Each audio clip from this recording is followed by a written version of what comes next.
Girls எல்லார் வீட்லேயும் இந்த கொஷின் டெய்லி ரிப்பீட்டடாக வந்துகிட்டே இருக்கும். நாளைக்கு என்ன சமைக்கலாம்? Hi guys, welcome to sister stock. இந்த மாதிரி நீங்கள் எல்லாருமே யோசிச்சிருப்பீங்க, நாங்களும் இப்படி யோசிச்சிருக்கோம். சமையல் பண்ணுறதுக்கு முன்னாடி அம்மா இந்த கொஷினை வந்து கேட்பாங்க, நாளைக்கு உனக்கு என்ன வேணும்? நம்ம ஒன்று சொல்லுவோம், ஆனால் லஞ்ச் பாக்ஸ் ஓப்பன் பண்ணும்போது தான் அசரை வைக்கிற மாதிரி அவங்க காரக்குழம்பு, சாம்பார், கீரை குழம்புன்ட்டு அவங்க இஷ்டத்துக்கு ஒன்று செஞ்சு வைப்பாங்க. அப்போல்லாம் கொஞ்சம் காண்டதாக இருக்கும், என்னடா இது அப்படின்ட்டு.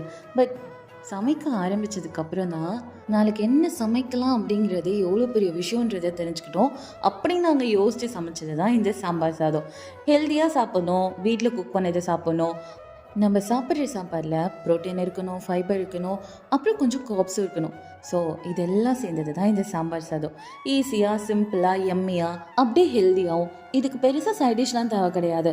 நீங்கள் ஒரு ஆம்லேட்டோ இல்லை அப்பளமோ கொஞ்சம் ஊறுகாய் இருந்தால் கூட வச்சுட்டு சாப்பிட்டுடலாம். நீங்களும் இதை ட்ரை பண்ணி பாருங்கள். அப்படியே சேனலையும் சப்ஸ்கிரைப் பண்ணி சப்போர்ட் பண்ணுங்கள். பாய்.